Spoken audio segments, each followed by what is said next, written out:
Palavra da Verdade, devocional de 16 de julho, o selo de adoção dos filhos de Deus. Pois todos os que são guiados pelo Espírito de Deus são filhos de Deus. Porque não recebestes o espírito de escravidão para viverdes outra vez atemorizados, mas recebestes o espírito de adoção, baseados no qual clamamos, Abba, Pai. O próprio Espírito testifica com o nosso espírito que somos filhos de Deus. Romanos 8, 14 a 16. O Espírito Santo, a terceira pessoa da Santíssima Trindade, é o selo de adoção dos filhos de Deus. Ele procede das duas demais pessoas da divindade, o Pai e o Filho. Por essa razão, ele é chamado intercambiavelmente de Espírito de Deus e Espírito de Cristo no mesmo versículo, que é o versículo 9b. Foi por isso também que Jesus se referiu ao Espírito como aquele a quem o Pai enviará em meu nome, em João 14, 26, e também como aquele que eu vos enviarei da parte do Pai, em João 15, 26. Como aplicador das bênçãos da salvação que nos é concedida mediante Jesus Cristo, é o Espírito Santo quem nos proporciona a experiência de uma nova relação com Deus, não mais de medo, mas de intimidade. A regeneração, primeira etapa da aplicação da obra redentora de Deus na vida do pecador, é uma obra do Espírito, que por ela nos concede uma nova natureza de vida, a vida de Cristo, para que ele seja o primogênito entre muitos irmãos, como falará Paulo no verso 29.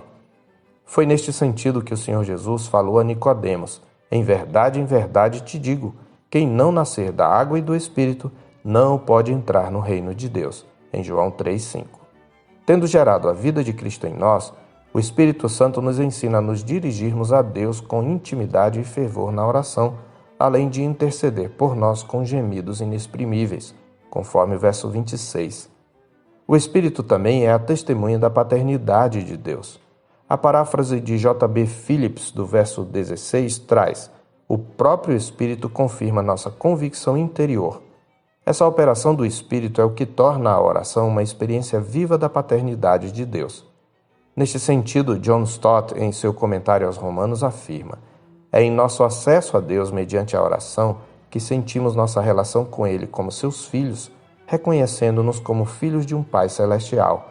E quando nosso espírito está em comunhão com Deus, o Espírito Santo dá testemunho junto com o nosso espírito de que na realidade somos filhos de Deus. É por isso também que em Efésios 1,14, o Espírito é chamado de penhor da nossa herança. A implicação disso é dupla. Primeiro, o Espírito é a garantia de que aquele que começou boa obra em nós há de completá-la até o dia de Cristo Jesus, como afirma Paulo em Filipenses 1,6. Segundo, o Espírito é o antegozo dessa consumação, pois a palavra penhor pode ser também traduzida por primícias, que são os primeiros frutos de uma colheita. Consequentemente, o Espírito é a garantia da herança incorruptível, sem mácula e imurchável que aguarda os filhos de Deus, como a chama Pedro em 1 de Pedro 1,4. Por isso Paulo arrazoa no verso 17. Ora, se somos filhos, somos também herdeiros, herdeiros de Deus e co-herdeiros com Cristo. Se com ele sofremos, também com ele seremos glorificados. Não é possível alguém ser um genuíno cristão sem o Espírito de Deus, como Paulo afirma no verso 9b. E se alguém não tem o Espírito de Cristo, esse tal não é dele. Embora o Espírito Santo seja a fonte pessoal de poder da nova vida, ele não é um poder automático. Por isso, a posse do Espírito Santo por parte daqueles que nasceram de novo não é tão somente um privilégio, é também uma responsabilidade. Por isso, Paulo conclui no verso 12: assim, pois, irmãos, somos devedores, não à carne, como se constrangidos a viver segundo a carne, que é a nossa natureza pecaminosa. Numa figura de estilo conhecida como elipse, Paulo suprime o pensamento contrastante da frase, que deve ser subentendido: mas somos devedores ao Espírito, para viver segundo o Espírito. Isto fica claro no versículo seguinte: porque se viverdes segundo a carne, caminhais para a morte, mas se pelo Espírito mortificardes os feitos do corpo, certamente vivereis. Em outras palavras, Paulo está dizendo: se vocês vivem segundo as inclinações pecaminosas ainda restantes em vocês, isto é um sinal de que estão caminhando para a morte. Mas se pelo poder do Espírito Santo vocês mortificarem suas inclinações pecaminosas, certamente experimentarão a nova vida de Cristo que flui do Espírito Santo.